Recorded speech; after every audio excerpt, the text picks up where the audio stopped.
Well, it's that time again. Outer Points Productions is about to go live with another Knockout Challenge match. Join me, Little Cheddar, and my guest live at the Varsity Club in Oshkosh, Wisconsin, as we will be delivering some of the best mediocre commentary in the business. Sit back, relax, and enjoy the match, and don't forget to jump in the chat and say hello. Please take the time to subscribe to our YouTube channel, hit that like button, and share it with all your friends. Thank you so much for tuning in. See you right after this word from our fabulous sponsors. Dumper Dan's charter fishing fleet in the Port of Sheboygan is Wisconsin's proven charter fishing leader, running the most trips and catching the most fish. Enjoy great fishing for trout and salmon aboard one of our 6 fully equipped modern charter boats with experience and professional crews. See why Dumper Dan's is the most popular name in the industry. We offer fishing and lodging packages featuring the best in riverfront condos and hotel accommodations. Half or 3/4 day trips available, so call to make your reservations today or log on to dumperdan.com. Dumper Dan's charter fishing fleet, Wisconsin's proven charter fishing leader.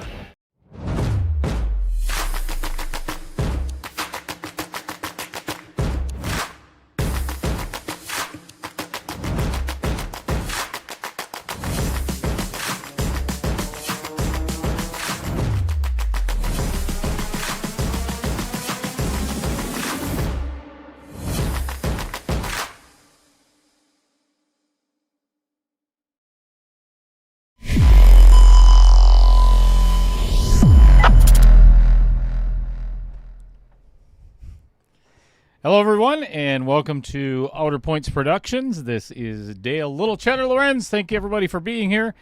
He's here, but he's not here yet. That is because, well, first of all, we are in the midst of the Ultimate KO 10-ball challenge. We're down to the quarterfinals.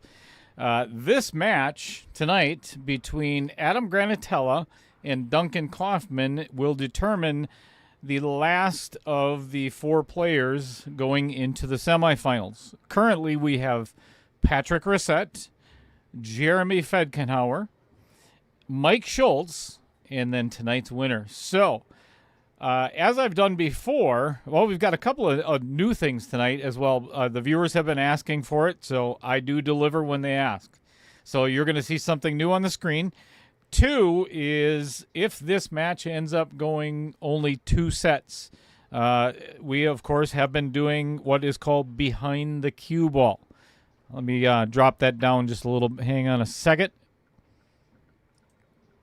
So it's called behind the cue ball, formerly known as the player spotlight. So I did interviews with Duncan and Adam prior to tonight's match. But if we end up only going 2 sets, then one of those are not going to get played, which is not fair to one of the guys. So we are actually going to start out tonight's stream with the behind the cue ball segment of Duncan Kaufman. So I'm going to forewarn you, turn up the volume just a little bit because Duncan is a little bit soft-spoken when he's on the microphone. Never soft-spoken on the table, but yeah, we'll get into that. So enjoy the behind the cue ball of Duncan Kaufman, and we will be back in just a little bit. Enjoy. All right, everyone, welcome to Behind the Cue Ball. I am joined by the Wisconsin Billiards Hall of Famer, Mr. Duncan Kaufman. You didn't think I was going to start out with that, did you? That was something bad. As I said, this is our interview with the players, get to know who they are and why they play pool and so on and so forth. So, Duncan, tell us a little bit about yourself and how you got started in this game. Well, I grew up in a little town between Sauk City and Spring Green on a farm. And when I was about 12 years old, there was a bar up the road that got a pool table, and that's where I started playing. Me and my brother would go there and play for 8-10 hours on weekends. Yeah, that's how I got started. Was it like an old valley table or Yeah. cloth that you could draw the cue ball about 1.5 inches? I think it was a 6-footer, the first one they had. Hooey. That's my size table. Yeah. I like it. But yeah, then we got pretty competitive playing each other. Okay. Who usually won between you and your brother? Well, you guys played double or nothing until he won. He's bigger than I was. All right, fair enough. No, we had a lot of good battles. We had $10 a week for allowance, and we play for it. Does he still play at all, or does? Yeah. Not quite as competitive but he was a AA player. Okay.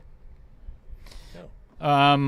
How about life outside of pool, just for a moment? You recently retired, right, from being a heavy equipment operator for almost 30 years. Yeah. So I had 25 years in the union. I retired 4 years ago. So yeah. Enjoying the retirement, or are you bored stiff? Nope. Love it. You just recently finished your basement as well. Got a new diamond table down there, right? Yep. Well, it's 7 years old now, but yeah. Just put the finishing touches on the basement. Put carpeting in there last Wednesday. Playing on it quite a bit? Quite a bit. I would say 3-4 hours a week, probably, if that's a lot. That's more than I get to play. It is a lot. So let's talk about Duncan's career in pool. If you could, obviously there's a reason why you're in the Wisconsin Billiards Hall of Fame, voted by a lot of friends in the community, the pool community. You're actually one of the players, you may not realize that, you're one of the players that I looked up to when I first started playing as well. Not just because you're taller than I am, just because of your game, your attitude. And if you could assess your whole entire career, what would be your biggest and your best, the thing you're most proud of? Well, I beat Shane in a tournament one time. Van Boning. In the early 2000s, 2006, somewhere in there. Okay. It was at the Windy City Open in Chicago. And I beat him 7-4. Yeah. He was young, but still he played good. Yeah. And now he's the GOAT, if you will. Yeah. Then it was shortly after that, it was a big tournament in Beloit. I beat like 5 or 6 champions in a row. And then, it was Carter, Neville, Bo Runnigan from Minnesota. Sure. It was a few more, but anyway, then the next week there was a tournament at the Olympia in Oconomowoc. And there was a pro division. Actually, Shane was there too. There was about 6 pros, but Dean made me play even with the pros because he heard about that last weekend. Sure. Before. Raceler? Yeah. So I was losing, I had to spot Masters 2 games. So I was pretty hot about that. But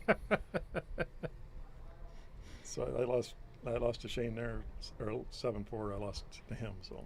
Okay. How'd you end up in the tournament though? Not as well. Okay.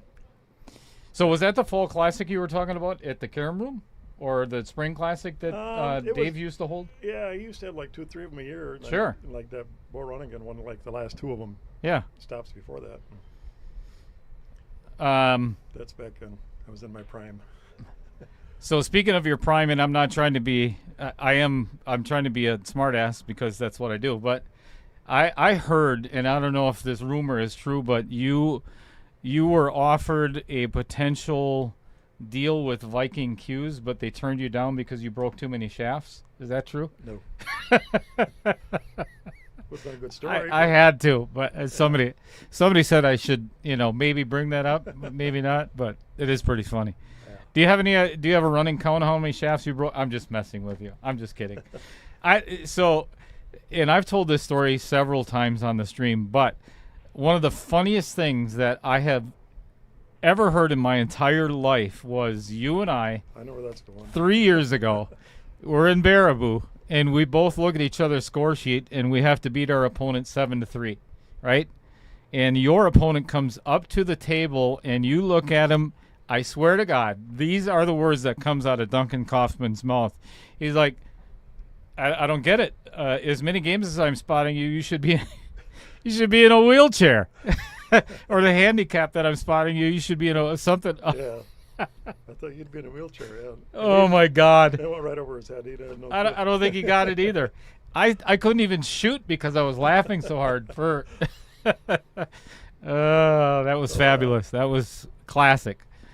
So, At the ripe old age of 64. 64.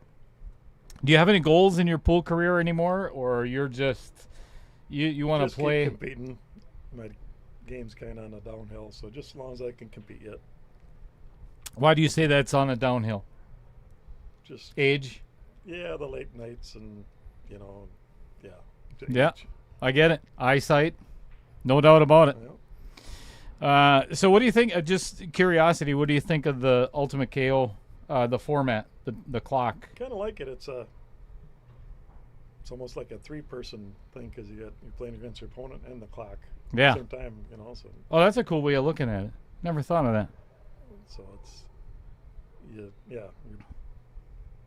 and you don't think about your opponent. You think about the clock. Yeah.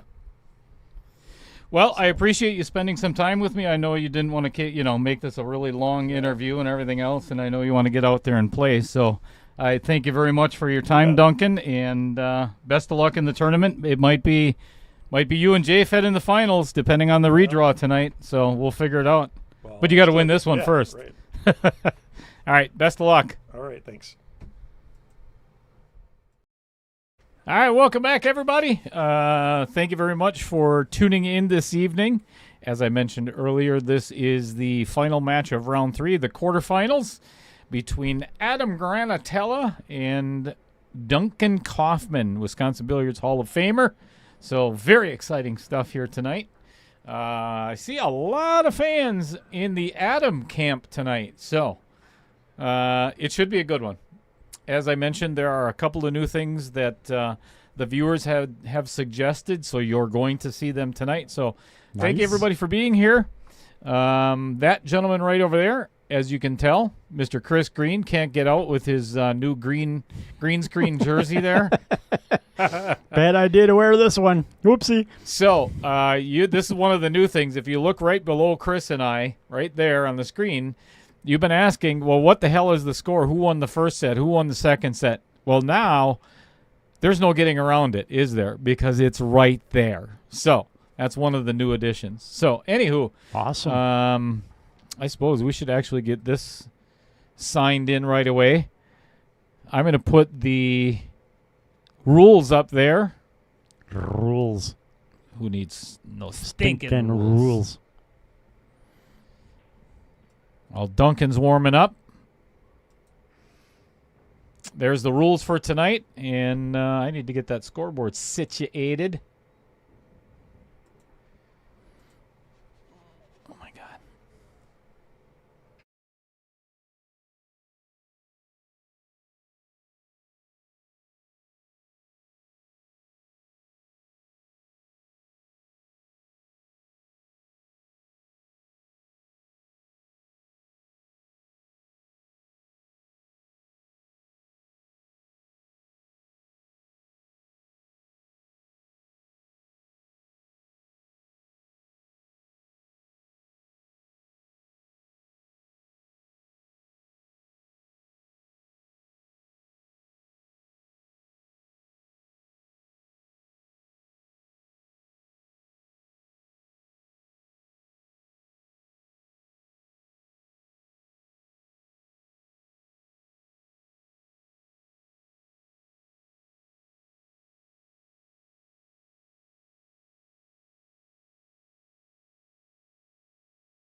Pretty cool when you start your stream and your mouse dies. All right, that's all right. We got it figured out. Yep. So, as I mentioned, there are the rules for this evening. There we go. Scoreboard is up and running. Sweet. And I am going to go out and get the players to leg.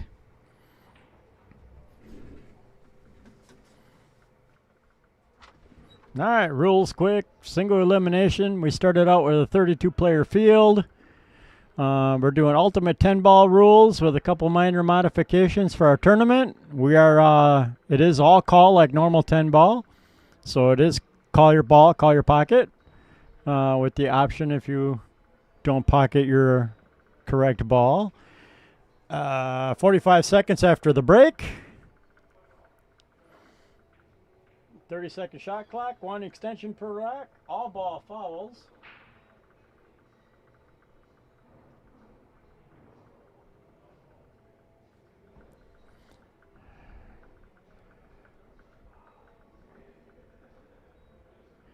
All right. Adam wins the leg. 1 extension per rack, all ball fouls.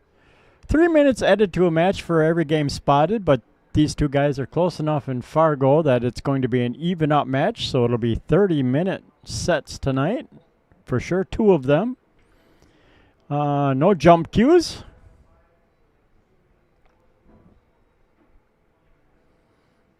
That's about all I can think of.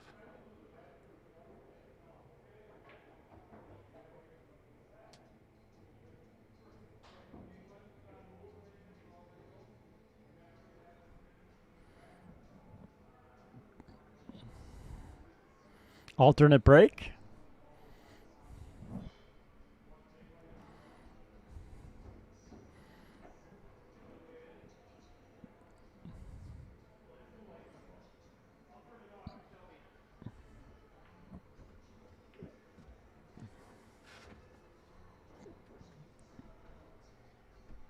Beautiful. What do we? Oh, they actually want the big light on too, huh? Yeah, I think it's part of that old age, you know. The younger kids, they don't care so much. Everybody else, I don't mind the big light being on either.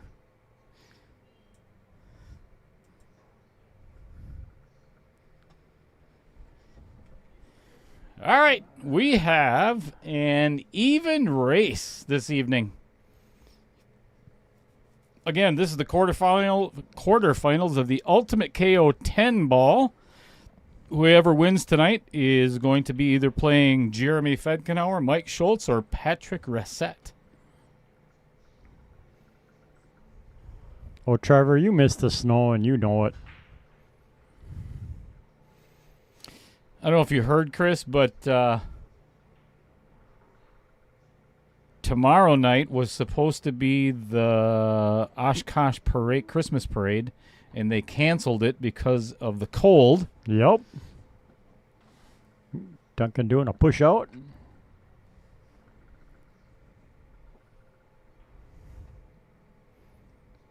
I think I would actually take this on. Yeah, it'd be a good safety, worst case scenario. Get the one down by that 10 ball and get the cue over by the 9.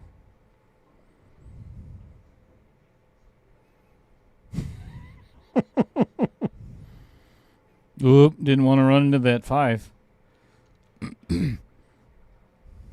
Can't believe you're saying there's not a chance you don't miss the snow. Right?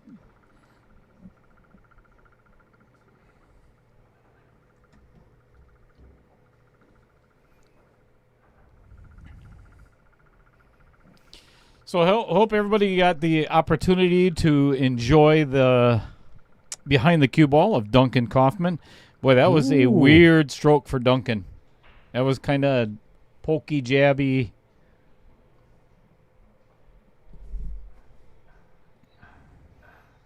Nerves. You think he's got him? Maybe. At least for the first game. I think so. Got to settle in a little bit.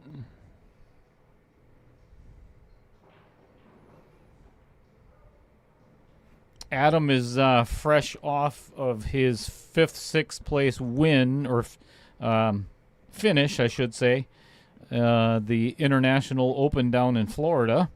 Nice.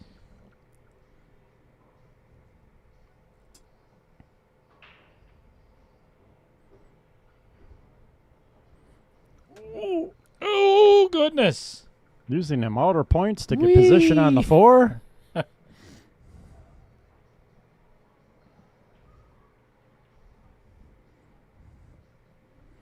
He has a playing shaft on the green thumper.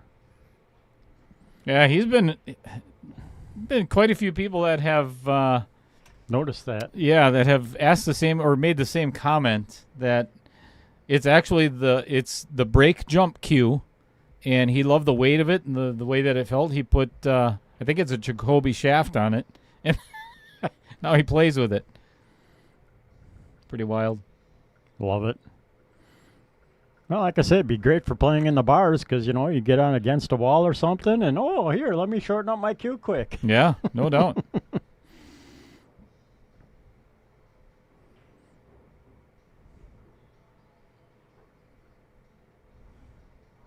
little bit of an angle away from the 7 ball on this 6. Got to make sure he doesn't touch that 7 in any way, shape, or form. It is all ball fouls. So if you're not aware of the format and how it works, whoever is ahead at the end of 30 minutes is declared the winner. And instead of having the players drive, oh boy. Ooh, everybody's missing in that pocket. Instead of having the players drive 2.5 hours each to play 1 30-minute match, that is why you see it is the best 2 out of 3 sets. If the players do end up tying one of the sets, obviously we're going to go to the 3rd set. And what happens if we tie in the 3rd? Shootout. Yeah, we're playing a shootout. Ooh, great safety.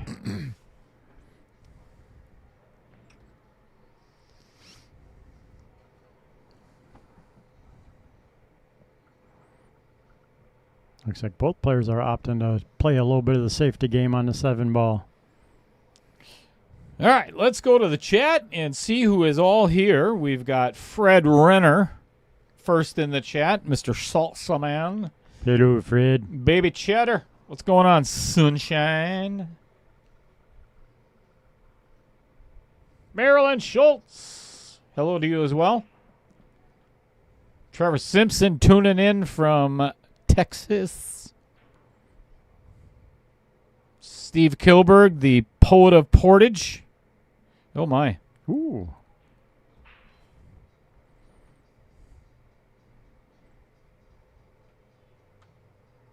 Yeah, not a huge fan of the way today's Mosconi Cup started, including, and this is just my opinion, the interview with the players. I don't know. I think it's getting to be a little bit too much. A little too much ego going on. Yeah. I'll tell you what. Let's go to the viewers. What are your thoughts on the version of the Mosconi Cup compared to what it used to be, I guess? I don't know. It doesn't feel like pool anymore. It's more of it is an exhibition match in the first place, but they're paid pretty well for an exhibition match. What are your thoughts?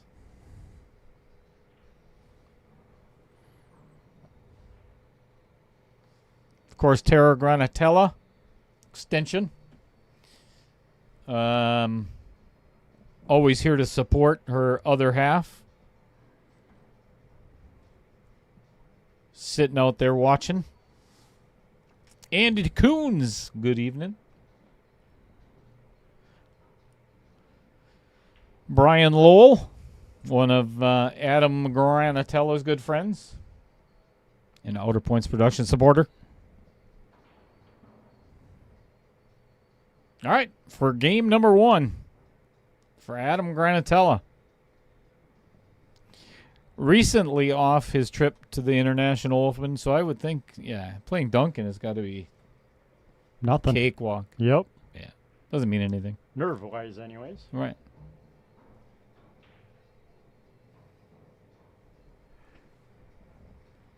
Man. Adam taking advantage of the mistake on the 7 ball by Duncan. What's going on, Harmon? Jamie Cools as well. Michael Parker in the house. What's going on, Matt? Matt V5W. Man, I hate what... Not a big fan of what YouTube did with the screen names. Yeah, it's weird. Yeah, let's go back to screen names instead of this @ symbol. Patrick Carlson, good evening.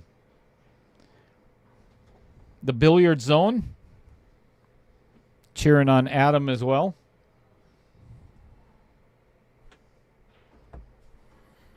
Amy Cools. I just got to watch your video that you put on Facebook yesterday, right? You in the pool community, if you know anything about Amy Cools, go check out her video from yesterday. Kind of a bit of a health update, if you will, on her current situation.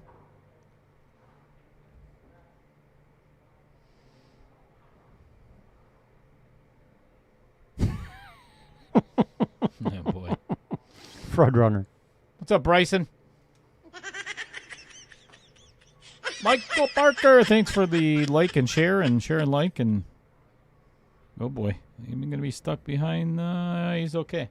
Super thin cut coming up on this 2-ball, though.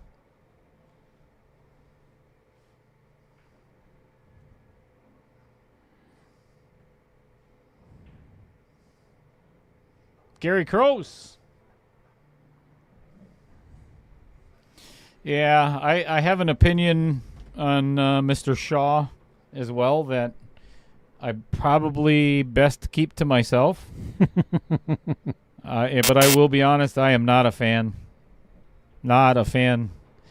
I don't. And this is just the way that I look at it. There's a huge difference between confidence and arrogance. And, yeah.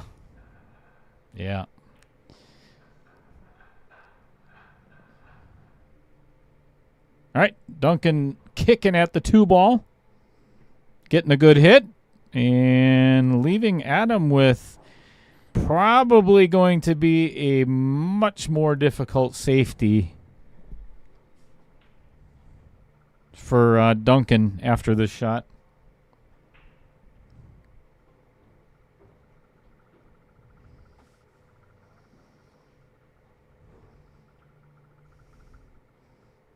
That's not the worst. Not Could too be, bad. could be worse. Yep.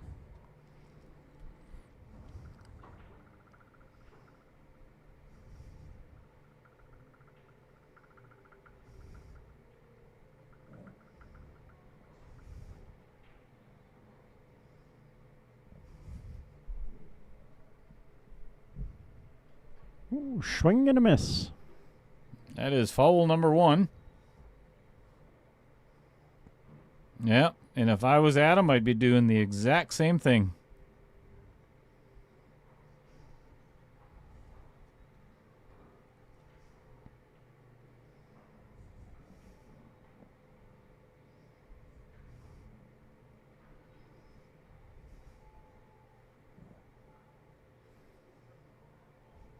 I tell you what, this is going to be a tough hit for Duncan.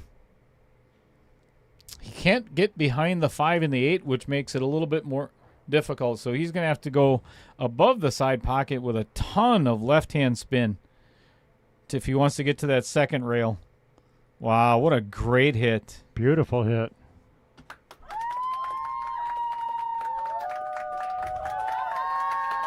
Nicely done. That resets the foul clock.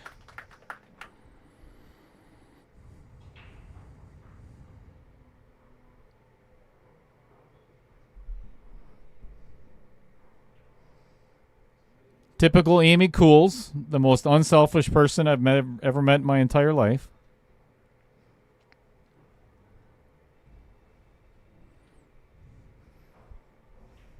Chris, how many times have we talked about it on the stream? Isn't it funny that when the player that's going for a 3-foul ends up not getting a 3-foul, but then their opponent does the same and ends up 3-fouling them?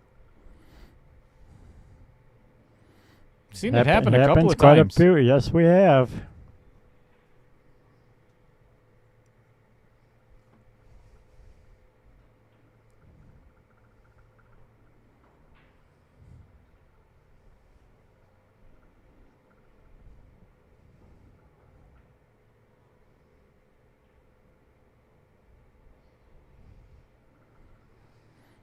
I don't think he has a lane. Ooh, maybe he does. He might be able to thin that. Yep. He might be able to catch a piece of that 2-ball.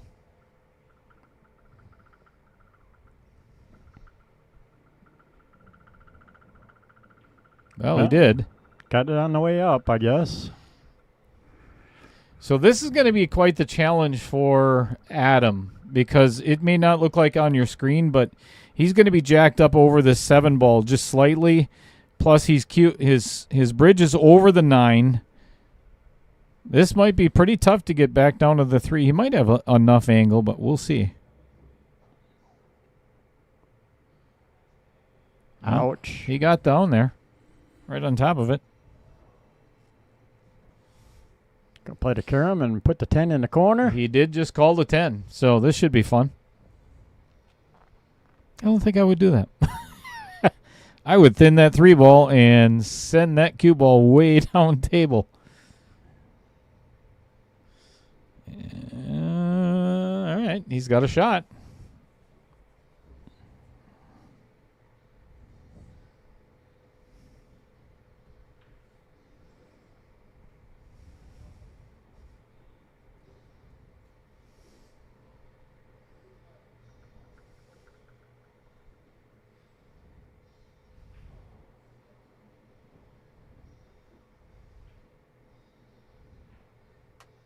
Whee! Use that whole pocket. I don't know if he can actually make this 4 ball anymore. I'm staring right down the barrel of this shot, and it's almost exactly what you're looking at right now at home. But he has to hit this, extension. So he has to hit this 4 so thin, I don't think he can make it in the pocket anymore. Yeah, it looks like with the angle he's got and missing the 6, it's going to drive it right into the rail.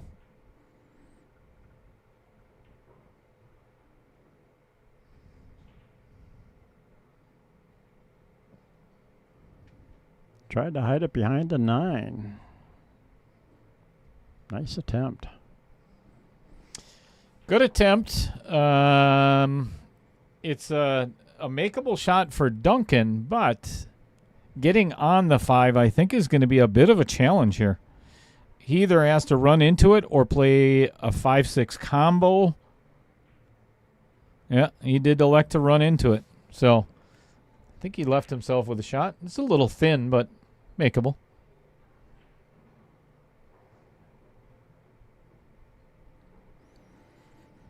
I don't know if you heard in the, oh boy.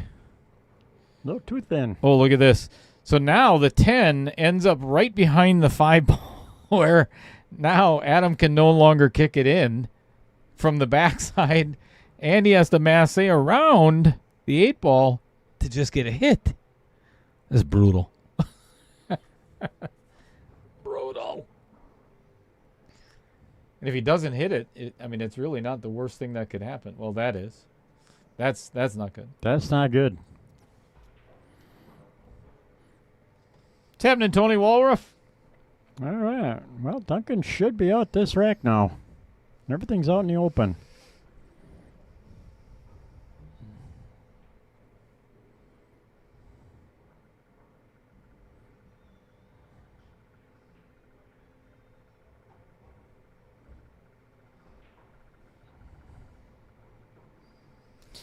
Tony is one of the participants in the 1.5 coming up, which is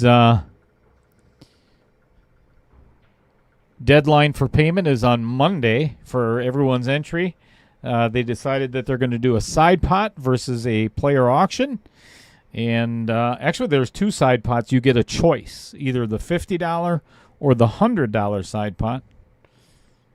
One of the players decided he was going to quit because he couldn't get into both side pots. I was just going to ask, can you get in both side pots? You cannot. No. And I You even gotta made pick it one or very the other, huh? Yeah, well, and I made it very clear. Why have 2 winners?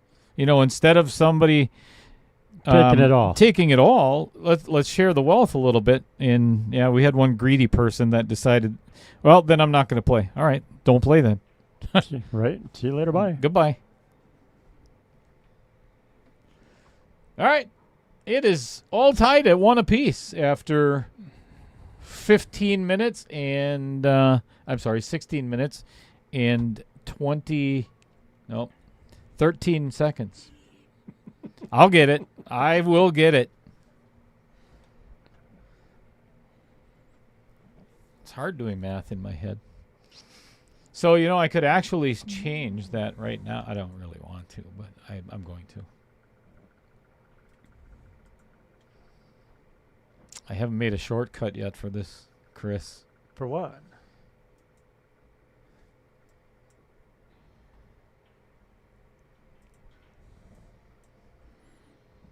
Oops. That's not it. Strike one.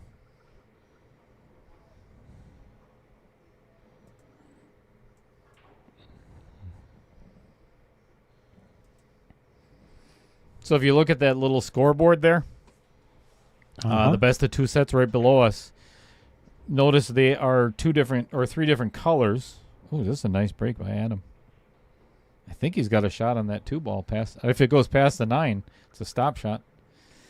Anywho, it's yellow, black, and blue. Because 1.5 that Tony Walworth was just talking about is, and as well as the breaking point is 9-ball, 8-ball, 10-ball. Oh, there So, you go. yeah. I like it. Thinking.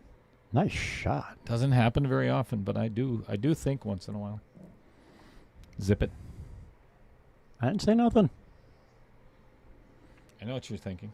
It was your birthday yesterday. I'll be nice. Speaking of which, tell you what, I am. That was the most humbling of birthdays ever. For everybody that sent a message, a birthday message yesterday, can't thank you enough. You know, Chris, I used to answer everybody's. I would respond personally to everybody's birthday wish. Right? And then I looked at the numbers. Yesterday, I started out doing that. I'm like, this is going to take up. It will take up my entire day. Look at this shot. Nice shot. Whee! That was a Great beauty. job coming all the way around. Yep. A little bit steep in the side, but doable. The issue, though, is he's going to be running into the 10-ball. And I don't know where the cue ball is going to go afterwards. Yeah, he could get an ugly lead on that 6. Mm-hmm.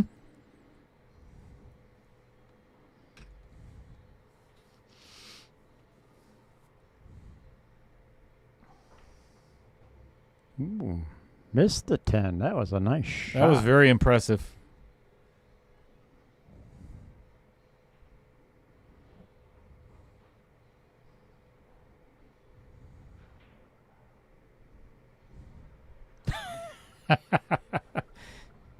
That's very true, Fred. Oh, oy. Yeah, you know it's funny, Fred, because I'm still doing that house up in Algoma. Well, the texture guys, the plasters are there this week. And I look at a tape measure. Now, it used to be with you and I, us carpentry guys. You'd look at a tape measure and you'd have not even just think split about second. Yeah, just done. Now I'm like 5/8. Where was that again? Which mark is that? Yeah, and I can't see anymore. So, you know, you look at the tape measure. I'm like, I need my freaking readers. I need like this big of numbers on my tape measure.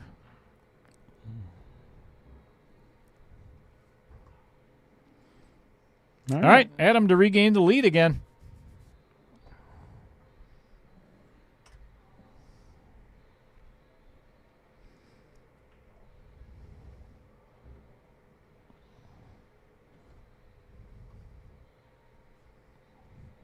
Two to one.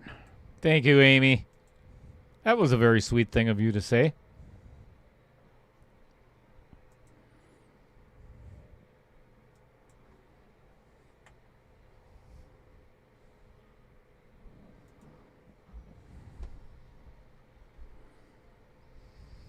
I don't listen to all the watchers.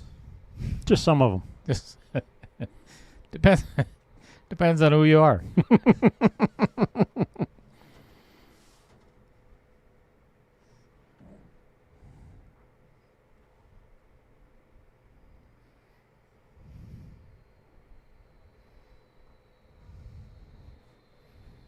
I must say it is easier for a stream like mine, you know, and sometimes we'll get 250 viewers. Sometimes we'll have 30 viewers, So it is easier. And when you get to be like the WPBA, when we were up there a couple of weeks ago, when you've got 1,000 viewers, holy, look at this break.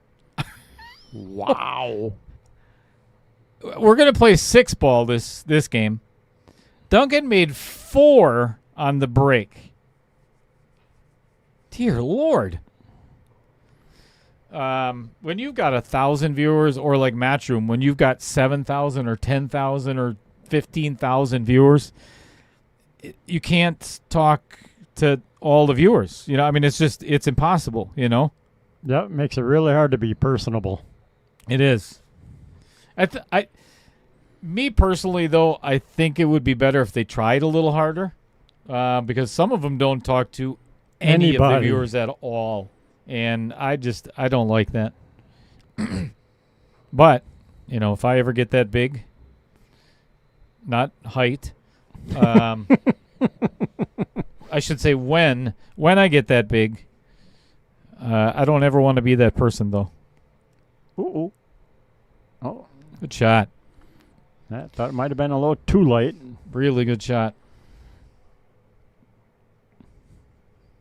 Duncan wants to get on the bottom of the table, play the 9 in, right there. That's, oh boy.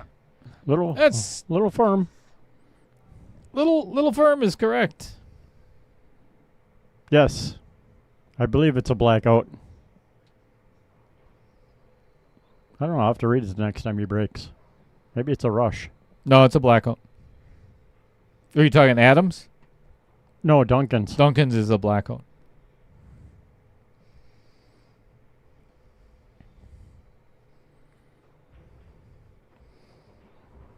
All tied up.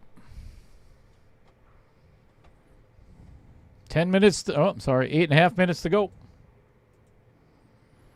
Now is when the clock starts to come into play. Yes, sir.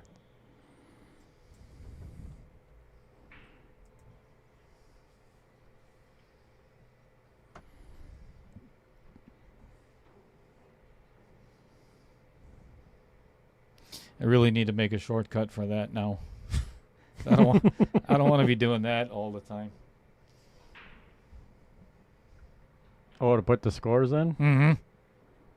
I figured you just put in like Adam 1 and go on to the next, once a set was won, instead of putting in the actual score in the set.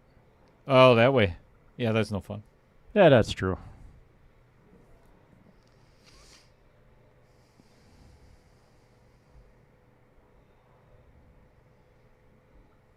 Yep. Agreed, Trevor.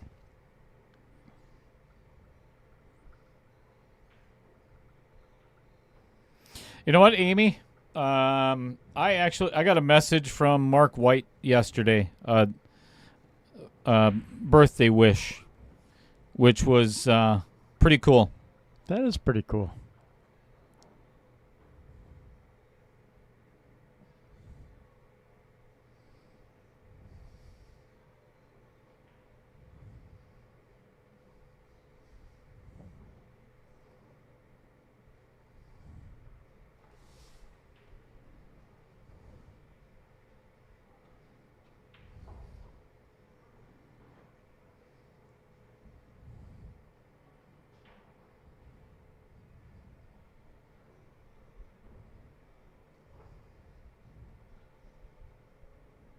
All right, Duncan deciding to give it back.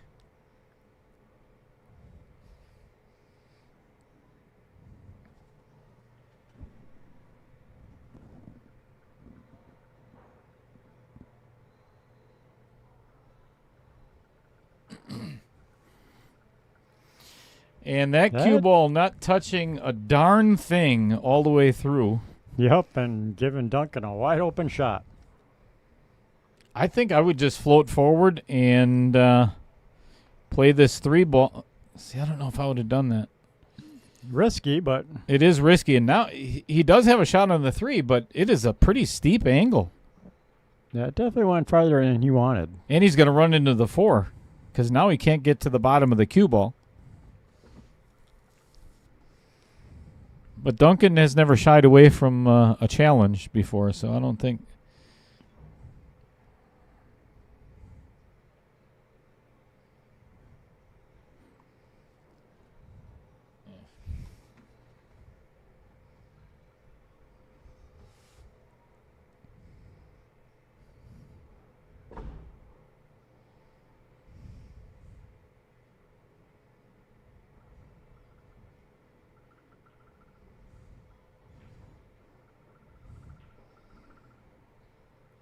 That's how you play a safe, folks. I think he might be able to see an edge of the 4, but it's not much.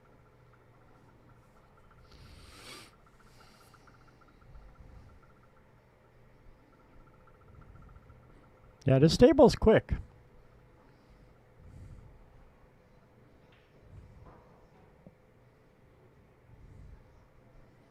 Oh, very nice. Wow, that's a really good save by Adam. Duncan could probably see an edge of that 4 ball, but I would not recommend going that way. I think I would kick at it. Maybe call the 7 in the side, just in case. Because it looks like it may line up. Yep, he did call this. Oh, maybe not. Oh, we called the 5.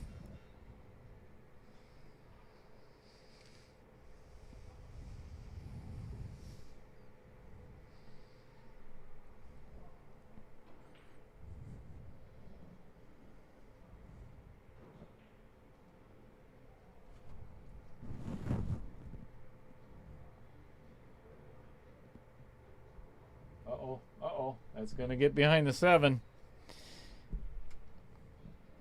Amy just got done saying it, too. About the table speed.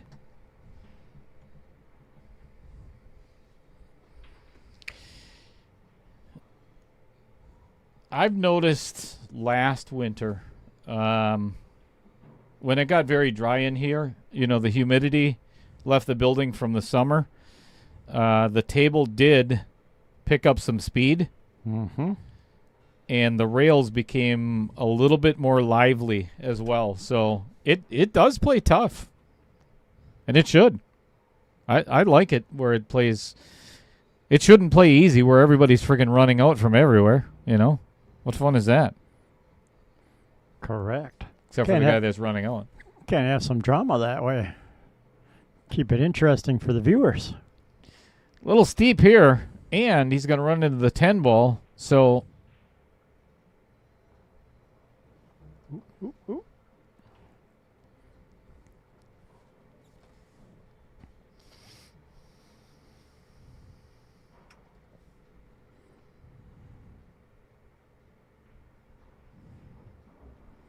All right. This looks like if I was Duncan, I'd be burning up a whole bunch of time right now. Yeah, milk out that clock. Oh, and he's looking at it too, yep. Call your extension.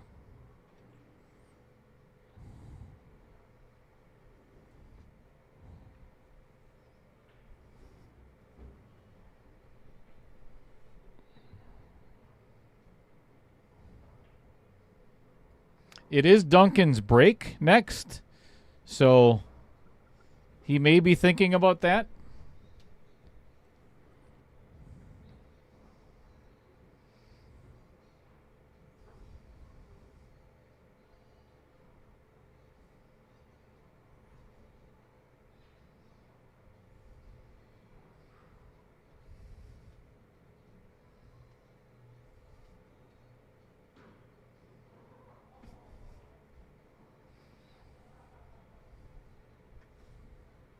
I think this is a good choice. I like this where, he's going to take it on the last shot, take a deep breath, make sure that it counts, and then there's going to be just a little more or a little bit less than 2 minutes left, and he's, like I said, he's breaking. So if he pockets a ball, he should be able to milk it out. Should be done. Now just don't miss this. Right. I tried for that commentator curse. 3-2 in Duncan's favor. If you noticed in Duncan's behind the cue ball interview, he mentioned something that no other player has put it quite this way before. He said, this is not your normal, because I asked him about the Ultimate KO format, and he said, I love it, because you're playing against two. Instead of playing against one player, you're playing against two. And I didn't understand it at first. He says, you're not only playing against your opponent, you're also playing against the clock. So it was a really good way of putting it. That is a good analogy. Yeah. He's right. Yeah, I never thought about the clock as an opponent, but yeah, that makes sense. And it can be. You know, we've seen in a lot of these matches where, and actually in the grand finals down in Charlotte for the UPL, the league and everything, the clock comes into play a lot. So very exciting. Oh no, he's got a rush too. His break cue. Mm-hmm. All right, Duncan pocketing the 8-ball, so that is going to make it a big challenge for Adam to come back. If they fly me over there, I'll commentate the Mosconi Cup.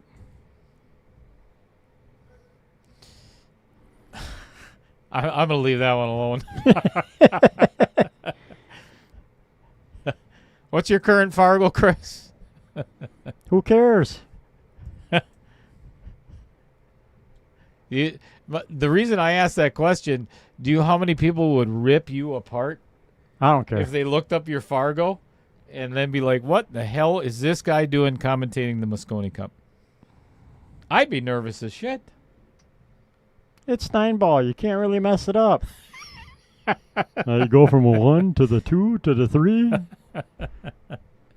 Kind of like this 10-ball. Same thing. You go from 1 to the 2 to the 3. Wow. Yeah. You got the job. It's all yours.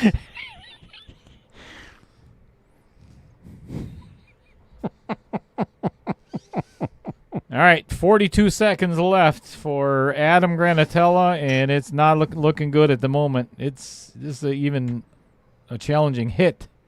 Oh, Nice shot. he made it. Holy smokes.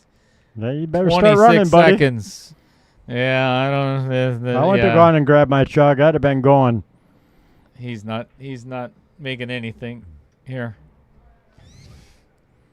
All right. So, sit back and relax, everybody, because hang on a second. I'll be right back.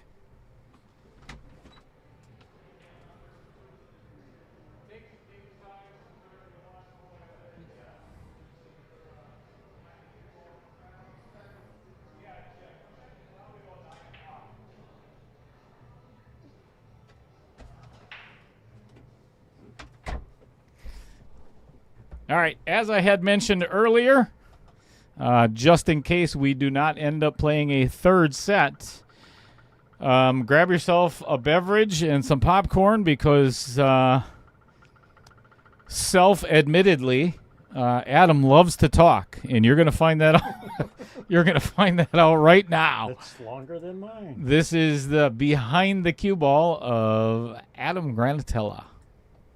Welcome, everyone, to Behind the Cue Ball. I am Little Cheddar, and that gentleman right over there, you may know him from Adam G. Pool. Please put your hands together for Adam Granatella. Wait, I have a button for that. Oh, Right now, everybody's cheering for you. there's a button for everything. There is. So this is basically an interview, a sit-down little powwow with a fellow YouTuber. Adam, who the hell are you? Well, hello, Dale. Hello, viewers. Hello, everyone. I am Adam Granatella, originally from Milwaukee, Wisconsin. I live in East Troy right now. I've been playing pool forever, but I haven't really taken it seriously until probably 2020. We used to have a table as kids, and I think we played more Hot Wheels cars on it than we did pool. Who didn't? It was it was a 70s house. We had like shag carpeting and No, sure. orange felt on the table and everything. at some point, one of our cousins stole the 8-ball, and I didn't realize you could just buy an 8-ball at a store. So we played with no 8-ball. What kind of table did you have at home? Someone told me it was from Sears. It was an 8-foot. It had those rounded 70s metal corners on them, not like a Valley, but like the brushed aluminum kind. Did you have a Fisher? I don't think it was Fisher, but I think it might have been a Fisher clone. Because I know you had a Fisher. I had an 8-foot Fisher, and those pockets were brutally tight. I don't even remember. I know it was plastic. I know instead of the diamonds, they had the little plastic Inserts, yes. that were all chipped and ripped off because we used to use them as toys or whatever. It wasn't really a serious thing. Sure. When I went away to college in UW-Madison in 100 million years ago, I was really excited because a bunch of friends and I wanted to play ping pong. And the Union South had 3 ping pong tables and like a dozen Gold Crown 9-foots. Okay. And I was like, oh, we're going to play ping pong. This is going to be great. We get in there the first day, and I think we even had paddles that we bought to get ready for this. All the ping pong tables were taken. So we're like, well, you want to play pool instead? Sure. Who knows? I used to play pool at home, whatever. Never once in my 5 years living in Madison did I play ping pong there. So it was all pool. So that's how you got started. That's how I got started. And what really, and I'm gonna tie this all into this. I've thought of this. I have thoughts in my head other than don't miss. Yeah, let's hope yeah. I hope you have like a half an hour to watch this now. Somewhere 18, 19 years old, this guy was doing a clinic at Union South, and I had no idea what a clinic was or who anyone was or if there's anything involved in pool other than just hitting the balls really hard and watching it go. Happened to be Jerry Brysath, which everybody knows. Yeah. Never heard of him. Never heard of him. And totally turned me on to technique, stroke, being able to see who can play and who can't just based on how they hold the cue and how they hold themselves. And that really kind of kick-started me really loving pool. But for Jerry will do that to you. Jerry, yeah. For 20 years, I didn't play, maybe not 20, maybe 30. I didn't play in anything serious. It was always, hey, you want to go shoot some stick? Friends just go to the pool hall. We shoot balls around. Sure. Every once in a while, we find some sucker to play for $1 or whatever and try to pay for table time. Nothing serious, no tournaments, no state, no leagues, no nothing. Fast forward, 2005, 2010, I had 2 different neck fusion surgeries that took me out of the game for a long time. And I think everybody has a story of them taking out of pool for health reasons or family reasons or whatever. Yeah, either forcibly or voluntarily. Right. Yeah, exactly. Mine was always voluntary. Yeah, this was. I just had to quit. I had to give it up because it was giving me migraines and weird stuff. And I still have neck problems, but I've adjusted. And then in 2020, I was bored because COVID hit and there was nothing to do. And I found some old straight pool matches on like the old AccuStat stuff and just started watching those and listening to those. And we got our first stimulus check. I'm like, hey, I could put a pool table in the basement for this. So fast forward to now, I have now had 3 lessons down in St. Louis. And these are, when I say lessons, these are 8-hour long sessions. And it's not with some local guy down at the pool hall that calls himself a teacher. It's with Mark Wilson, who Mosconi Cup captain, voice of AccuStats now, was on the Mosconi first Mosconi Cup team, top 20 in the U.S. at one point in his career, and known as one of the better teachers in the country. Yeah. Cool thing is, and we'll talk about this in a second, I met Jerry again for the first time last week in Florida at the International Open. First time I've seen him in 30 years. And it just kind of tied everything back together. If those of you who are friends with me on Facebook, my profile picture is Seen Jerry, the pictures. me, and Mark Wilson. So for sure. That, in a nutshell, in a nice, concise 5-minute answer, is me. So, married, children. Yes, and yes. Married, we just celebrated our 29th anniversary. My wife is out there. Hi. Yep. She's not paying attention. So, and it's awesome because she comes and supports you on almost every match that you've played on this stream, that's really cool having a support system like that. She couldn't make the first one, and Sam from the Billiard Zone, shout out to Sam, showed up out of nowhere, and I had no idea. And Sam wasn't anyone other than seeing him in leagues at Romines and things that I had ever hung out with, on purpose at least. Sorry, Sam. Oh, wait. By the way, stay tuned to what could be the Beat Sam League on my channel, Adam G. Pool. Nice. That is the Sam from that. And he showed up, and it was a good sounding board, and we were talking about it. She's like, well, if you want me to go, I'm like, yeah, I don't want to just sit there alone. I kind of need the sounding board of just mumbling to myself of what I just did wrong and stupid pool, and I hate this dumb game. And oh wait, it's my shot again. Let's go play it. Sure. So we're going to get to the International Open in just a moment, but you've played a couple of times on the stream before in some of the other tournaments. Obviously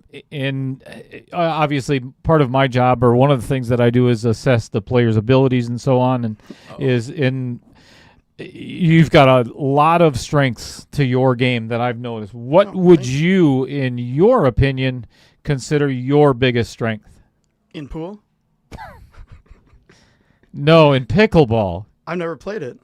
Okay. No, maybe we could do that sometime this winter. No, winter. No, that's running and stuff. No. Okay. You got me running around enough with the 6-ball shootout. That's enough cardio for me. You put yourself in a 6-ball shootout, not me. You should have played better, and then it wouldn't have ended up that way. And I think we're done here. Thank you for watching. Greatest strength is being able to focus on my technique in times of pressure. And again, we'll talk about this in a second. I just played the biggest pressure tournament of my life down in Florida. And on this stream, all the guys in the chat will say, "Oh, this guy's not a 600 Fargo. He can't even make that shot." Yeah, I'm looking at you, Vincent Didio Pocket, right there. Isn't it amazing? It's the guys in the chat that are, and I say this all the time. They're 850 Fargo in the chat. Oh yeah. But you screw their cues together, and they're like a 350 Fargo. If that. Right. But yeah, so it's my ability to take the things that I've learned from both Jerry Bryseth and Mark Wilson, and just focus on those. So let's flip it around. Yeah. What are you working on now that you consider your biggest weakness? Well, I know some people have said that. I don't want to say it to jinx myself because it'll happen. Because you're in the middle of the match right now? Right, yeah. Safety play, I think, is... And anyone that doesn't think they need to work on their safeties or kicking is lying to themselves.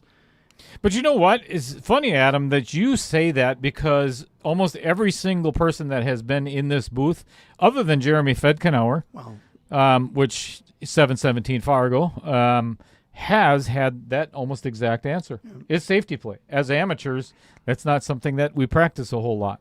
So, and it's in certain situations, you're not alone. It's frowned upon. I've gotten yelled at for playing safeties by a 300 Fargo, and I've mentioned that on my channel a number of times. You're no 600 Fargo. You have to play those safeties. And okay, dude, sure. I don't know how to answer that. By the way, Jeremy's weakness is that sometimes he trips over his cape as he's walking around the table. Ouch. And that's it. That's it. You might end up playing him if you win this match, so careful. Why don't we not talk about that yet? Yeah. That's why I said if. Right. You've got your hands full. There's no doubt about that. Playing Wisconsin Hall of Famer, Mr. Duncan Kaufman. He's going to be coming in the booth shortly. Well, sometime tonight. We don't know where he is yet. But so in preparation, okay, so the International. Mm-hmm. Do you get nervous when you are entered into a tournament like that, where you're going to be, at some point, you're going to be playing a lot of guys that have a 50, 60, or 100-point difference in your Fargo? Well, let me explain. The tournament I joined in the International Open was the 650 and under semi-pro division. Okay. So I knew I was going to be, my Fargo actually right before I joined it was 629. So I knew I was going to be in that range. But some of these guys were 70 years old and been playing for 50 years with a 610 Fargo. Sure. And just the experience on that. And some of these guys are playing on 9-foot tables for their entire lives. Whereas I have an 8-foot and everybody in Wisconsin is playing on 7-foots because, yay, Wisconsin, thanks. But so getting in there and getting nerves and getting pressure. I grew up as a musician, so I've played cello, bass guitar, drums in front of thousands of people before. So pressure is something I'm used to, but pressure of getting up on this stream table out here and all of a sudden the lights are on and you're shooting and, oh, wow, we're in the middle of a match is one thing.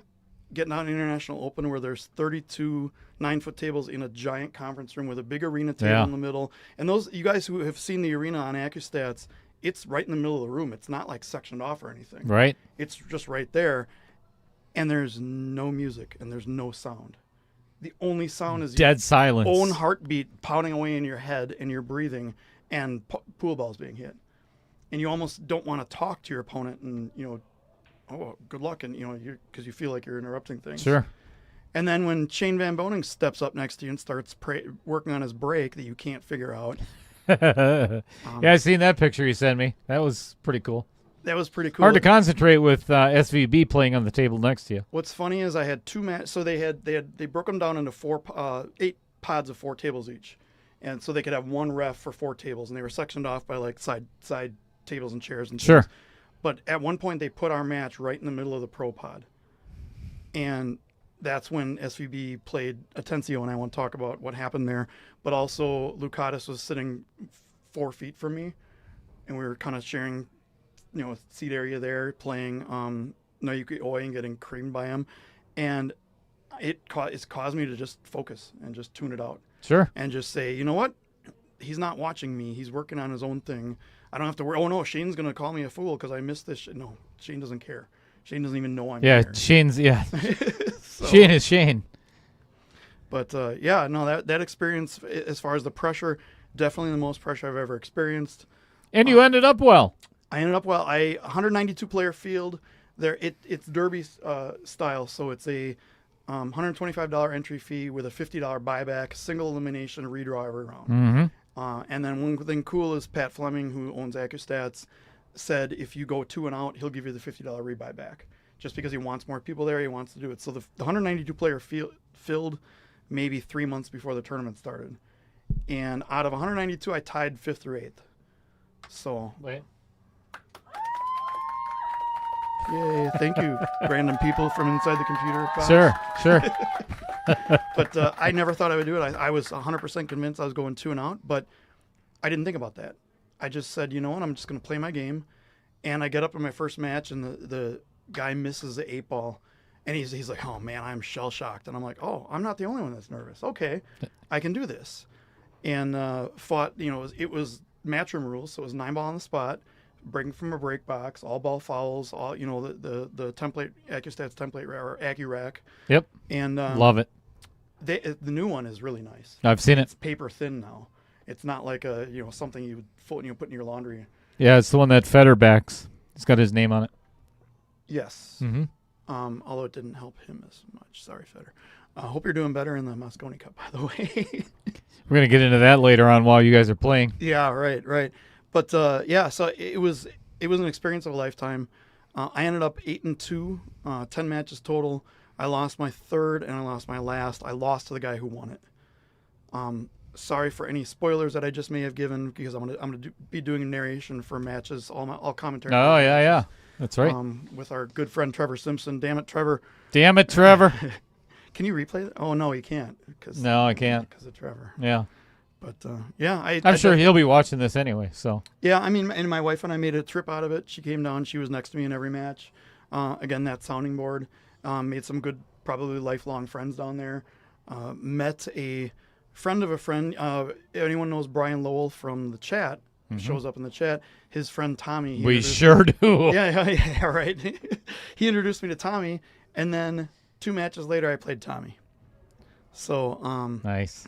That happened to me 3 different times where I met somebody just randomly, and we talked, and we got along well, and then 2 rounds Then you later, end up playing each we other. played each other. Sure. All right, so December 3rd of 2026,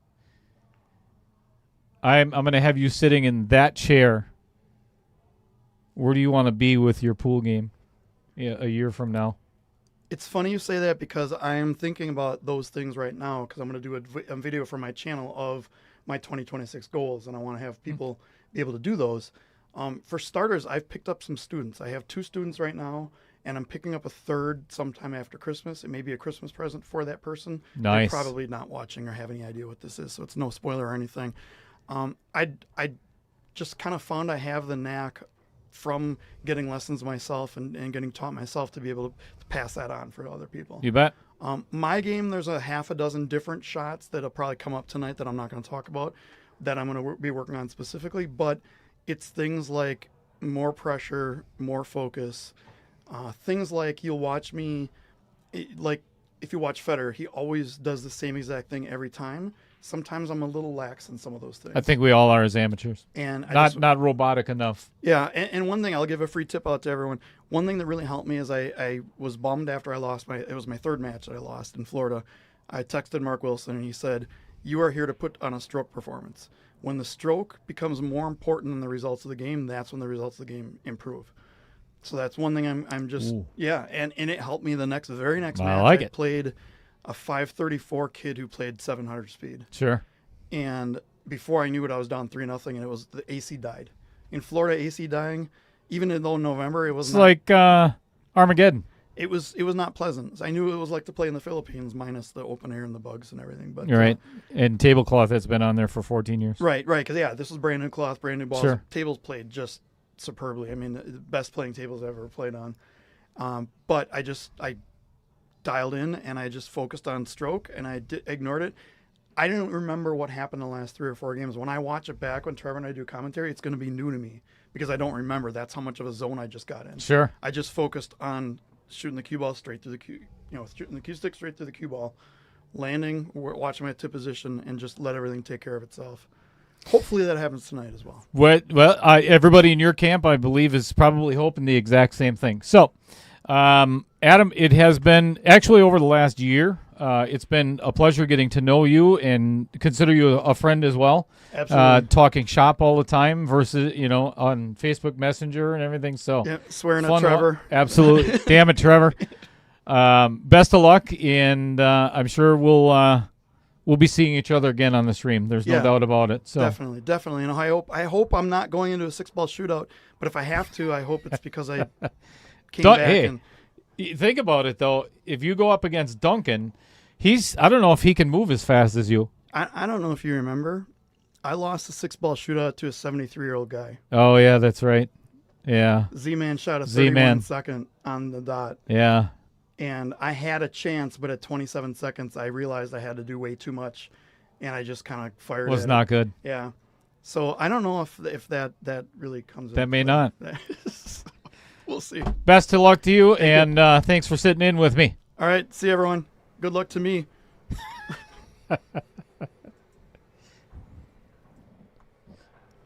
Welcome back, everybody. Thank you, everybody, for tuning in on Wednesday. It is now Thursday. You didn't know that, but time flew by. That was like I'm just giving Adam a hard time because he's going to go back and watch this later on right now. And Trevor Simpson is hanging out in Texas, and I guarantee you he was watching that as well. So that was a fun interview. I really gotten to know Adam over the last year, and he's a good guy. But self-proclaimed diarrhea of the mouth. He loves to talk. And Tara, she is sitting out here. She can attest to that. That's got a lot of juice on it, and that is not going to come up where Duncan had hoped. Playing the rail first there. Kicking at it, calling the 2 up in the corner. Up in the Vincent corner.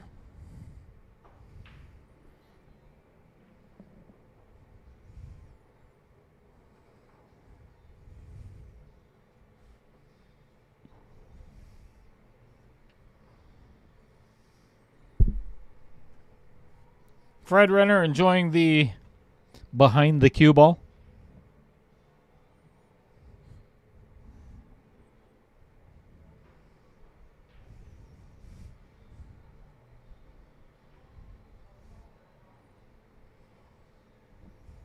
Adam playing a safe and A really good one, too. Gets it. Because I think Duncan's going to have a hard time. Can you see a piece of that? I think I can see the very edge. Yep. Oh, no kidding.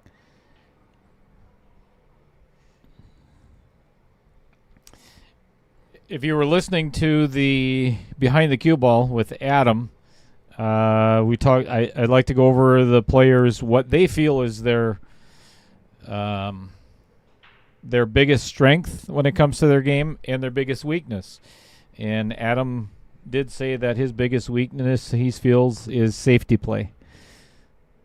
And I think for most amateurs that's the case. Yeah, safeties are not easy.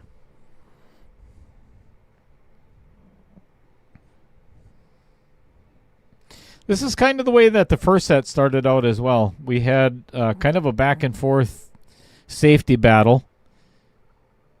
And, yeah,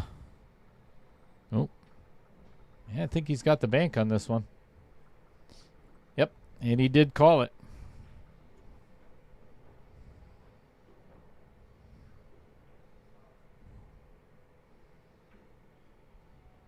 Drains it, and no Hooks shot himself. on the 3. Oh, boy.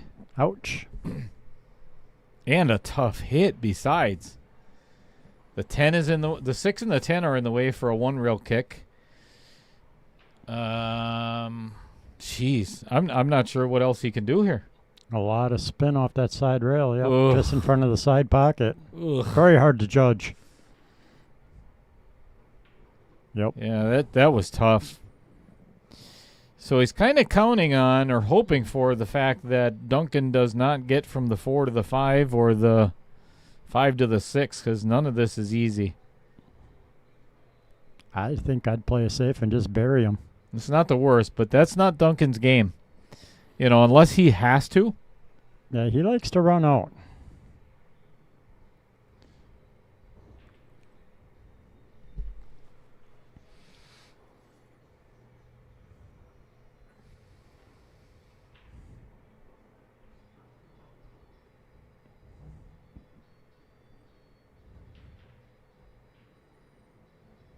Definitely seeing a safety here. And another fun one for Adam to try and hit.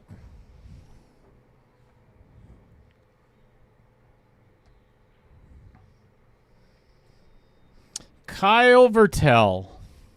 Man, have I got a bone to pick with you. Uh-oh. Oh, You're yeah. in trouble. Did you see? Did everybody see Kyle's birthday wish from yesterday for me? No, I did not. So Kyle, it was the cheesiest. You know what? I could find it for you. I'm not sure if I want to.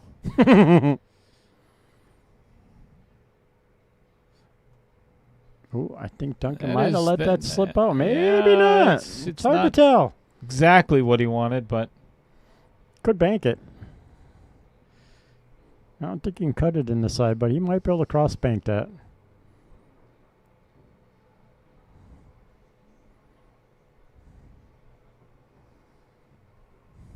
Oh, we could see it. Very nice. Yeah, that's a boo-boo by Duncan. yeah, boo boo. Hey, boo-boo.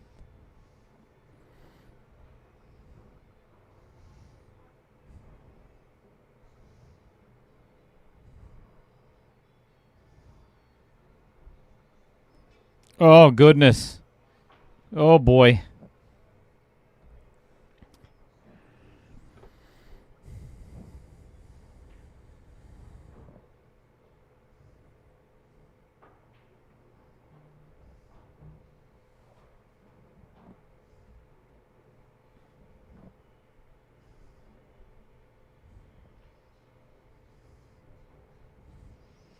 You know what? I think we should just let Kyle re-say what he did. Man, it's going to take me a freaking month and a half to find out what he said.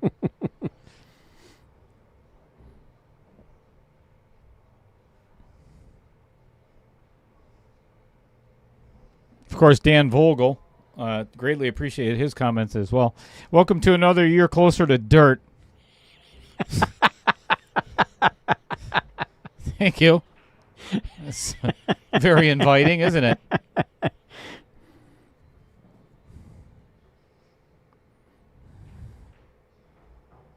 All right, 1-0 after 6.5 minutes burned up off the clock in a safety battle. Duncan is out in the lead. While Duncan's racking, that gives me a little bit more time. You know, I should just delete Kyle as a friend, and then I don't have to worry about it anymore.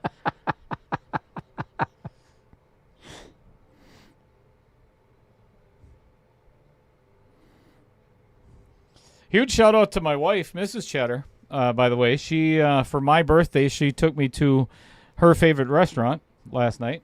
Oh, that was nice of her.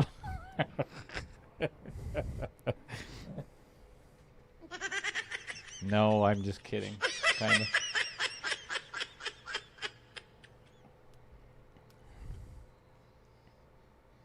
We both very much enjoy the George's Steakhouse in Appleton. Best steaks around. She has the steak, and I have the pork chops. Broiled pork chops. Freaking amazing. Oh, here's Trevor Simpson. To my favorite little piece of aged cow milk. Happy birthday. Mike Schultz, happy birthday, Dale. Hope you get a good spanking. And he did. Sorry if you didn't get that.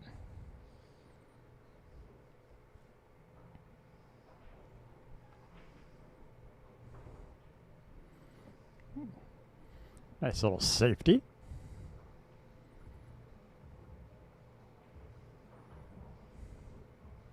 One of my kids could probably show me a lot faster way of finding this, but they're not here right now. Oh, here's one of our mutual friends. Oh, good hit. And he's going to get safe, too. Oh, yeah. Very good save. Happy birthday, Dale. Maybe you should bring Mrs. Cheddar some flowers for loving you even through the early onset senility.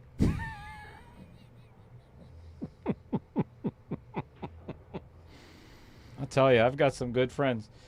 Gary Voska, happy birthday. One step closer to touching your balls to the water when you're on the toilet.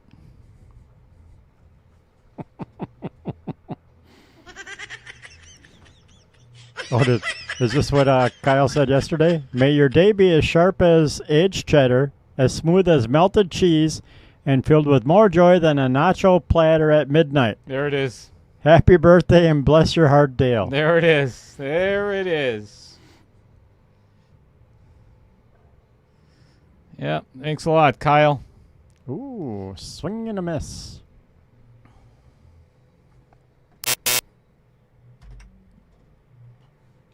Yep, with friends like you, Kyle, I don't need anything else.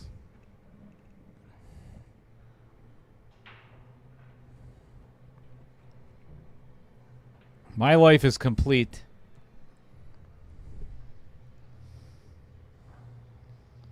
Zip it, Amy.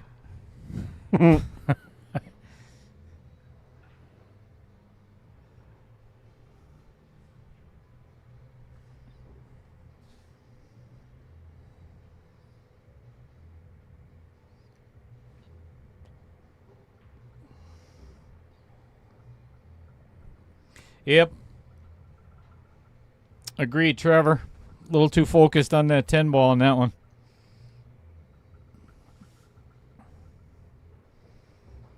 Duncan leaving himself with a little bit of an angle on a 7 so he can play the 8 in the same pocket. Just draw back a smidge, leave himself with a little bit of an angle. Perfect. Get down to the 9 ball. Going to play the 9 in the lower left-hand corner most likely.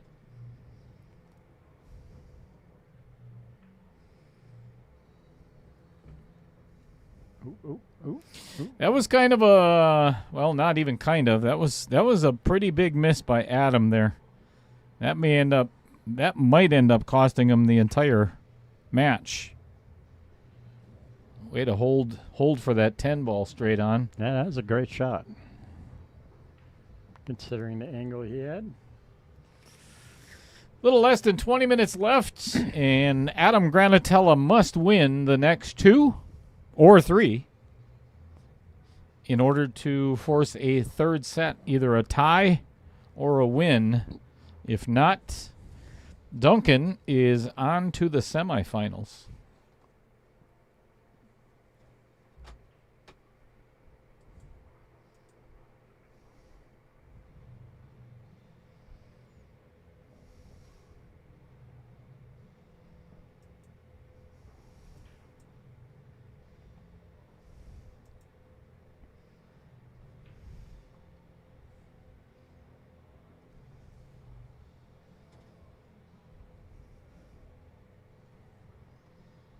Peyton Foltz, what's happening? Got to be a little quicker, Amy. Type faster. Well, that's kind of an ugly break. Shot on the 2, but he is not going to have anything to do with that 3 ball. Let me stop the clock for a second. Adam, hang on.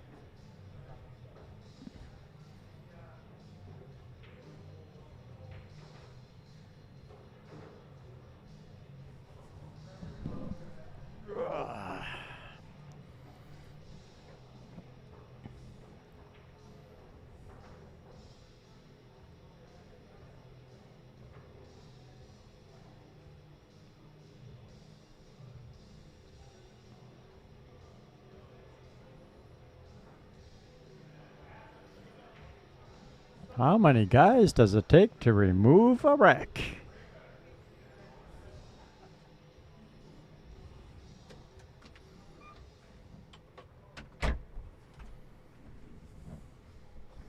That one was tricky.